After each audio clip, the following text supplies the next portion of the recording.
Hey guys, welcome back to my channel. It's your girl, the Brooke Ashley, and today we are here to discuss Kandi and the Gang, Season 1, Episode 8.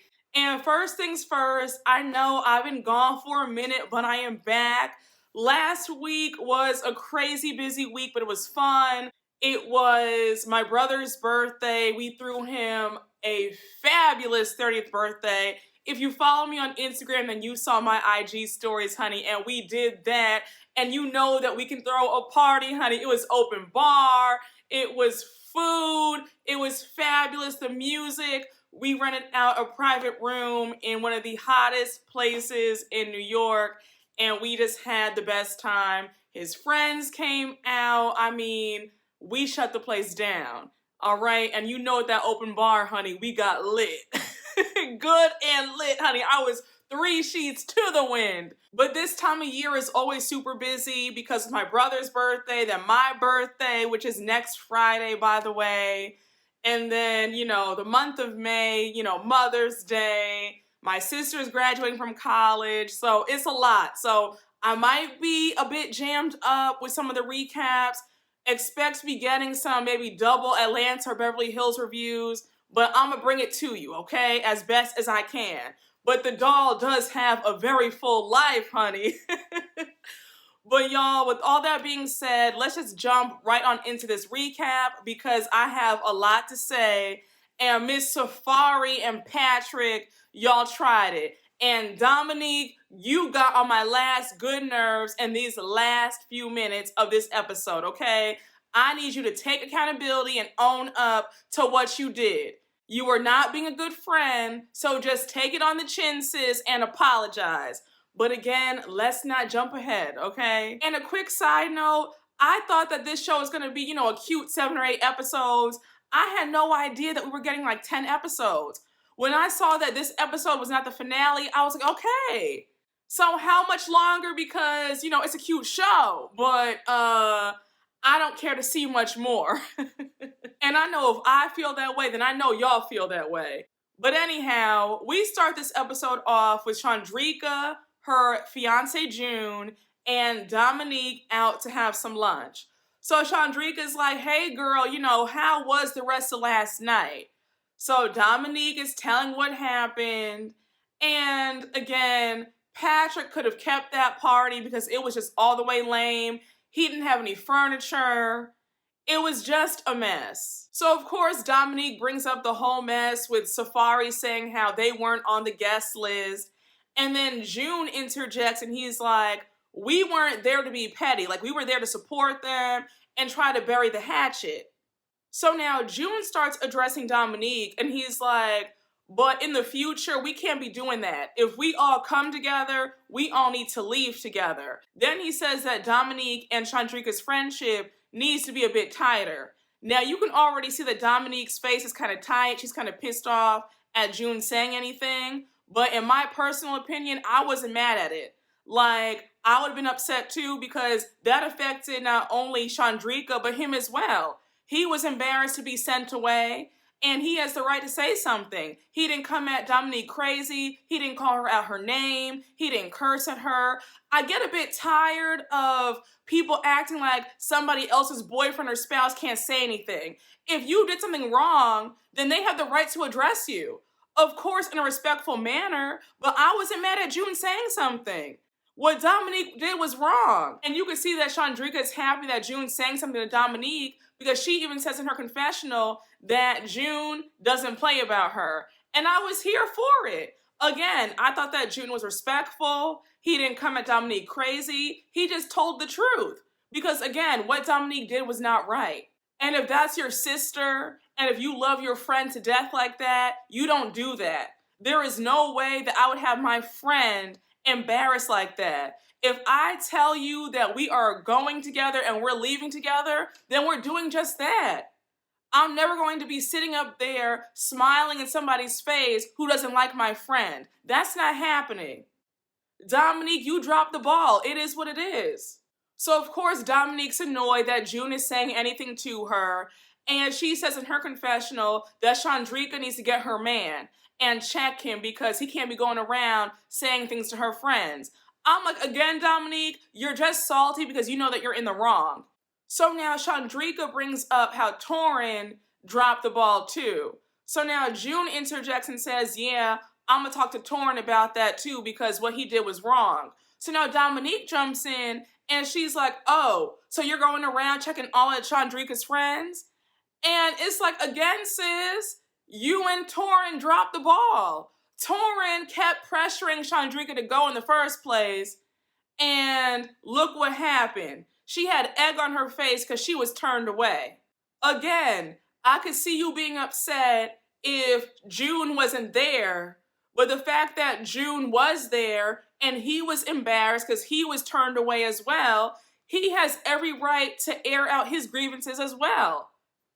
Maybe I'm looking at this in a different way. Let me know what you guys think, but I didn't see anything wrong with how June approached Dominique about how he felt. He was well within his right to say, you know what, that really wasn't right, please don't do that next time. I didn't think that he was wrong. Now, had he come in there cursing and yelling and being aggressive, then that's a different story. But he said it respectfully, he was calm, his tone was perfect. I didn't find anything wrong with it. So now Dominique gets up and leaves her dance rehearsal. She's obviously pissed off at June saying anything. And then June says to Shawndreca that he feels like her friends really ain't about sugar honey iced tea, okay? And he says that if they're her friends, they need to act like it. And again, not one lie was told. If you claim to be my sister, I'm gonna need you to act like my sister. And like I said in the last recap, the probability of me attending an event where I know that somebody doesn't like me, okay, especially the hostess or the host, I'm not going. I'm never going to set myself up to be embarrassed or humiliated. And if I don't get a personalized invitation of, Brooke, I want you there, I want you to come, I'm not going. And that was something that was very ingrained in me from an early age. You never asked to be invited anywhere. If you weren't on the original guest list, if you're not in the original plans, then no thank you. I'm nobody's afterthought. I'm nobody's pity invite. If I wasn't included in the original plans, honey, that's okay. God bless you. Y'all have fun, but I won't be there. And Shawndreca never really got a real invite, in my opinion.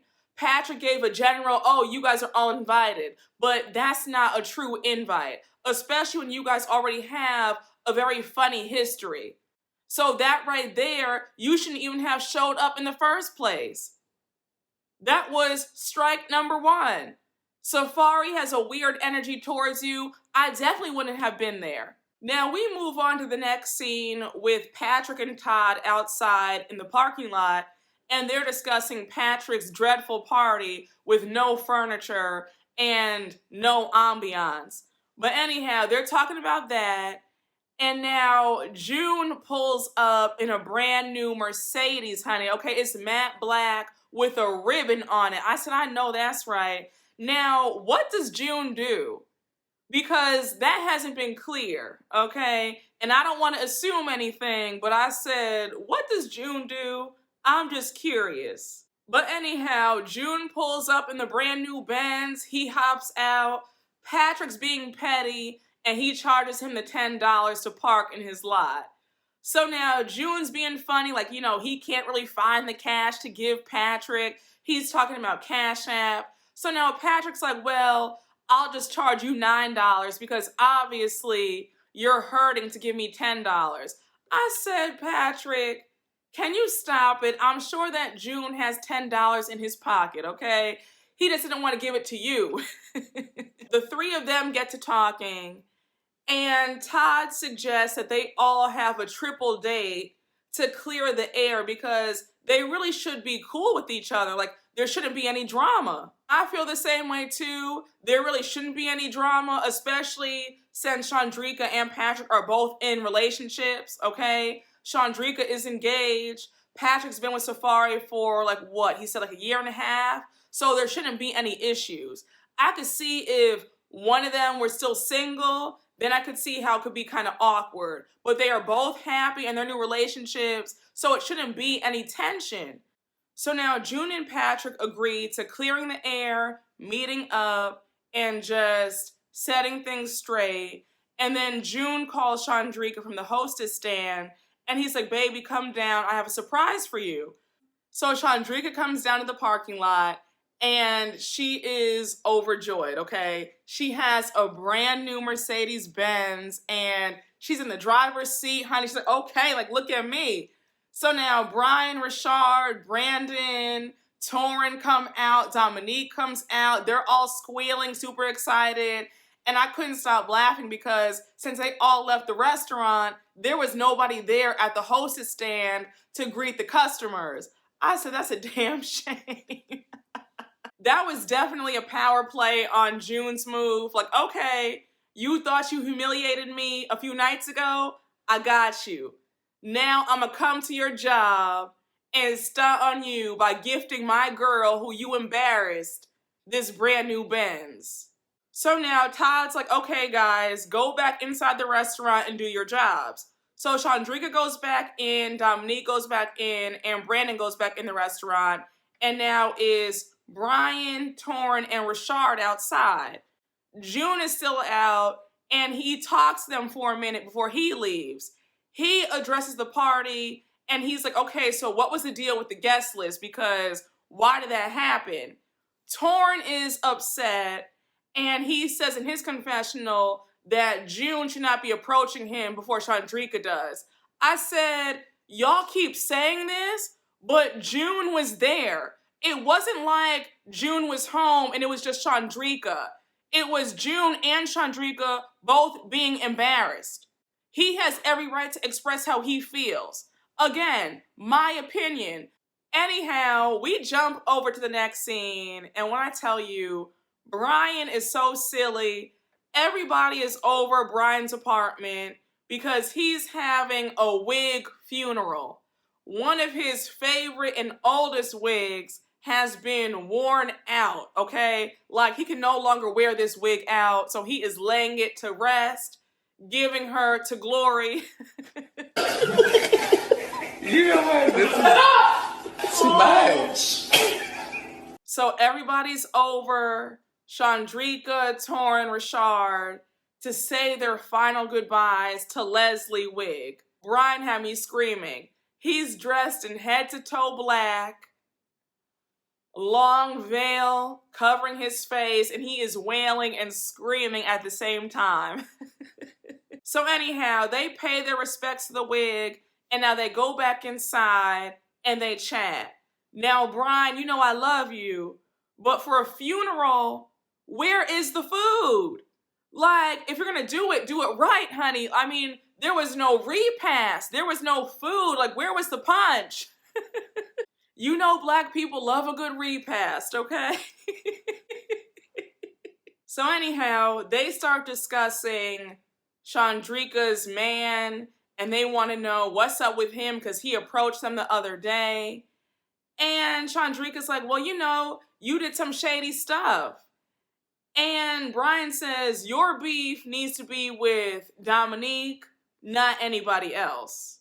And I definitely understand that, but Torrin also deserves that blame too because he kept begging her to attend when she said that she did not feel comfortable.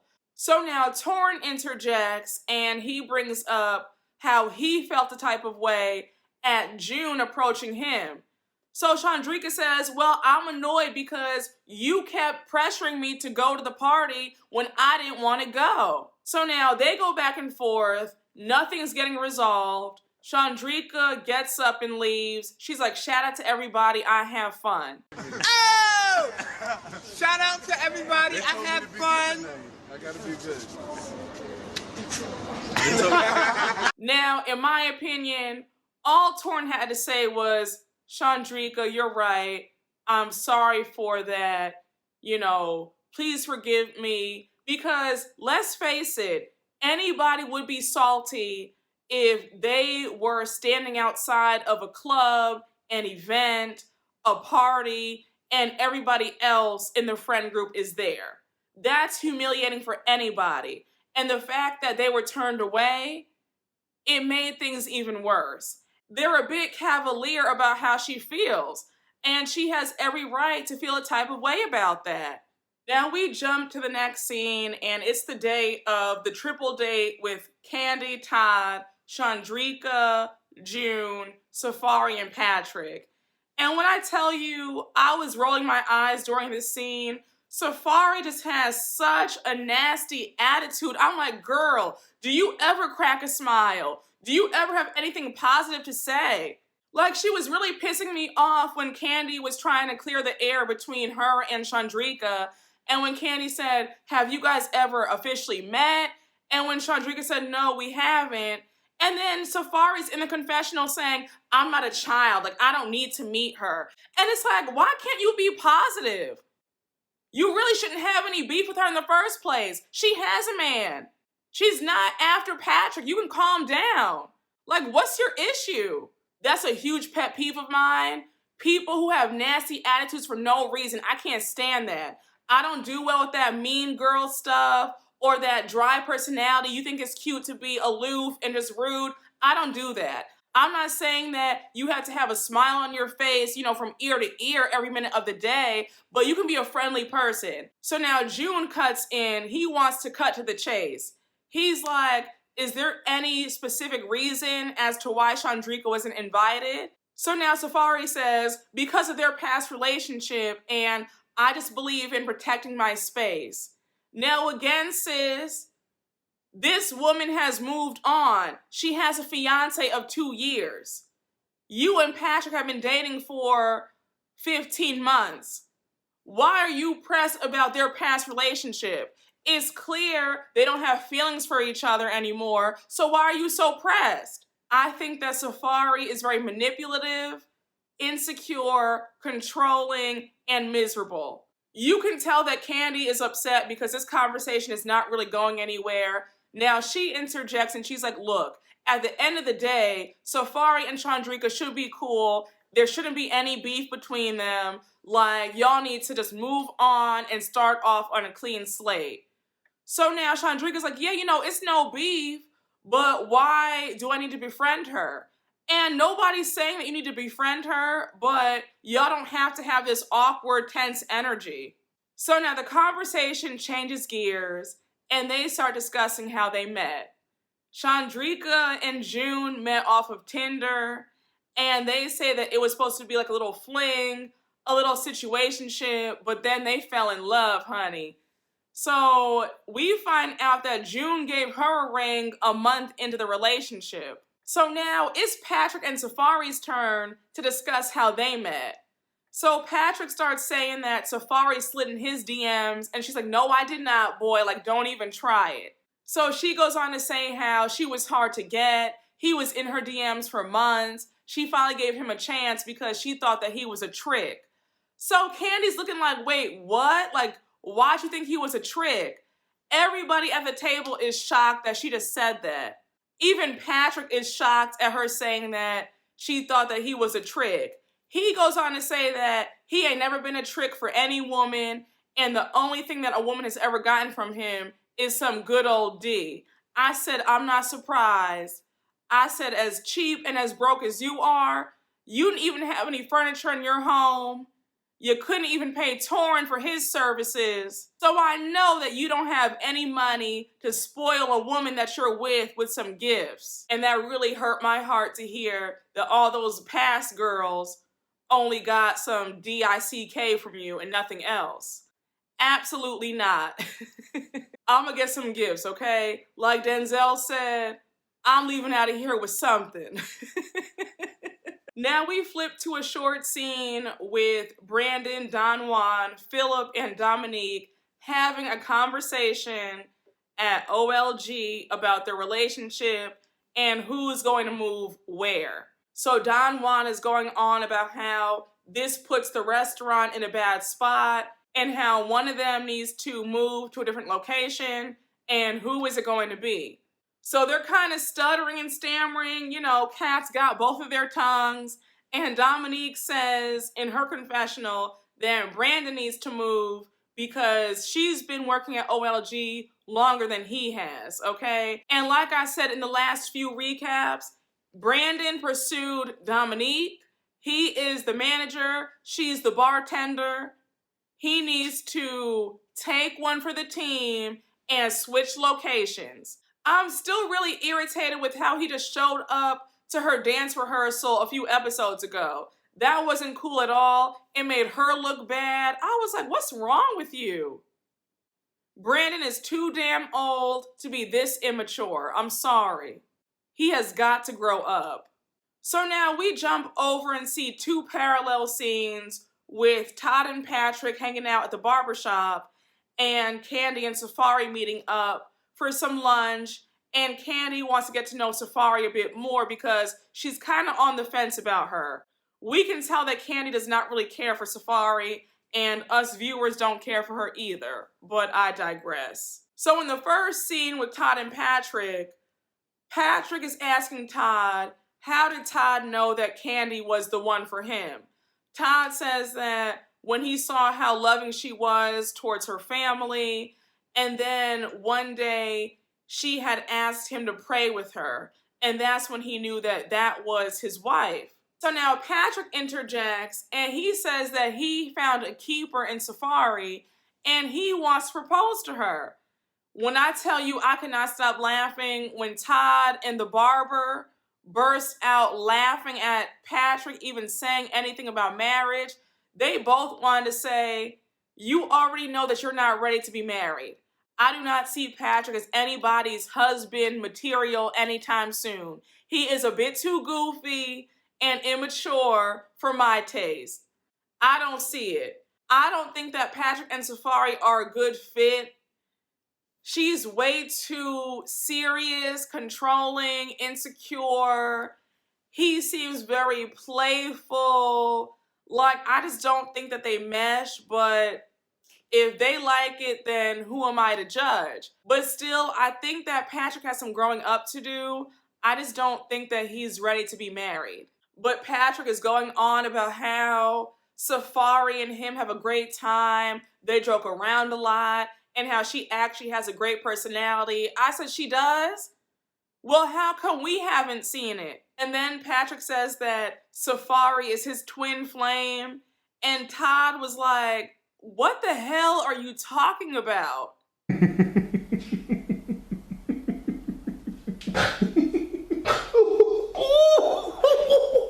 And now we see Kandi and Safari talking. Of course, Kandi has forgotten that Safari is vegan. The restaurant that they're at is not vegan. So she's complaining about that. I said, this girl will find a complaint. And don't get me started on her having the personality of a doorknob. So they're making some really awkward small talk. And then Kandi finally cuts to the chase. And she brings up that trick comment that Safari made on the triple date. So Safari says, well, I didn't mean it like that. I just meant that because his Instagram page just seemed like he was trying to smash all these girls. You can see that Safari is visibly uncomfortable because she can feel the vibes that Kandi's not really feeling her. So now Kandi goes on and she's like, look, it just seems like Patrick is madly in love with you and you seem like you really don't care for him like that. Like it's very one-sided. So now Safari gets emotional and she says, no, it's not like that at all. Like he's the one for me. We're actually great together. Then she continues by saying that he respects her, he treats her well, and they laugh a lot, they get along really well, and how she just loves how much he loves her. So since Safari is emotional, you already know that Kandi starts crying too. I'm a big crier. I've told you guys that many times before. Y'all have seen me cry on here too. I know. But anyhow, I get like that. Like if you start crying, then I start crying and yeah. But anyhow, they're both crying about Patrick. And then Kandi says that it's nice to see Safari open up because she's so hardcore. And I have to admit, it was nice to see a different side of Safari because we've only seen her be very bitchy, annoying, and just rude. So to see her show some emotion, that she actually does care, it was nice. Safari, more of this, please, okay? Now we move on to one of the last scenes of the night, and Brian is having yet another gathering at his apartment, and everybody is over, including Dominique. Now, Brian, I have to get on you yet again, because for you to have a get together with your friends, there needs to be some sort of spread. I mean, a few boxes of some pizza, a charcuterie tray, some light bites. I mean, you can't have guests over and not have anything for folks to nosh on. It's just not proper. And on the flip side, I've never seen so many friends come to somebody's house empty-handed. I'm like, y'all gotta do better. Everybody is just dropping the ball. I don't care if I've been to your house 1 time, 10 times, 100 times. I am always coming with something. Some wine, some food, some desserts. You will never see me come to your house empty-handed. That is a promise. And all of them just strolled in with nothing. I was really just sitting the other day like, I really am a good friend to have. And that's not even me like bragging, but like, I really am like such a good friend to have. Like, I really show up and show out for people. But that's another video and another topic for another day. But anyhow, they're all talking about the triple date that Shawndreca went on with Kandi and Todd and Patrick and Safari. So she's spilling the tea about how Safari called Patrick a trick. They're all like, wait, what? Like she did? So of course Shawndreca brings up the party and how Patrick and Safari blamed Torrin for the whole guest list mishap. And then Rashard interjects and he's like, well, honestly, I wouldn't even call that a party. That was the most boring event I have ever been to. And he reminded me so much of Dwight in season 1 of Atlanta when they were shading Sheree's fashion show with no fashions. How dreadful. Can we discuss quickly how iconic those early seasons of Atlanta were? Like, that was top tier television. But again, let me not go off on a tangent. So now Rashard apologizes to Shawndreca for not going outside to check on her in June, and then he throws Dominique under the bus. He's like, yeah, you know, I told your friend Dom to check on you. So now Dominique gets upset and says, you didn't say that. I said, Dominique, don't sit up here and lie because we saw the footage. Rashard clearly told you in the last episode you need to go outside and check on your friend. And you decided not to. So now Dominique starts yelling at the top of her lungs, and she tells Rashard to keep her name out his mouth. Baby, they go back and forth. They're screaming and yelling. I said, it did not have to go left like this. Dominique, once again, own up to the part that you played in this. So Dominique is calling Rashard all sorts of names. She calls him an idiot, and he's like, you know what? I am so done right now. You could tell that Rashard really wanted to curse Dominique clean out, but he was like, you know what? I'm not even gonna do it. He storms out the house. He is livid. So now Dominique starts yelling to Brian that he needs to get his people. Brian's like, look, this is not my fight. I'm not jumping into anything. Dominique, all this hollering and screaming, you look stupid. You're upset that you're being called out, and now you want to place blame and deflect. That's all this is. And I loved how Brian was just so unbothered after Dominique stormed out like that. Because, girl, you look foolish. Now we get to the last scene of the episode, and Kandi, Aunt Bertha, Aunt Nora, Weenie, and Patrick are all at Mama Joyce's house, and Patrick reveals the news that he wants to propose to Safari. And he shows them the ring, and they're all like, wait, what? Like, okay. And I'm like, if Patrick really thinks that Safari is the one, that's great. But like I said earlier, I don't think that Patrick is ready for marriage. And you can tell that his mom, Kandi, and his grandma, which is Aunt Bertha, they don't think that he's ready for marriage either. But, you know, he's going to do what he wants to do, and they do give him their blessing. Wait, I was screaming when Kandi asked him if that was the same ring that he gave to his ex-fiance. And he was like, no, like, of course not. And I said, we know how cheap this family is. And we saw that party that he threw. I would not put anything past Patrick. And he answered a bit too weak for me. I said, it probably is the same ring. A mess. But that was the episode. And bravo, while I do like this series, let me tell you something. I have no desire to watch a spinoff of Patrick and Safari getting married. Do not care. But y'all, that was the episode. Thank you so much for watching my recap. And as always, please make sure to like, comment, and subscribe. And I will see you all later. Bye.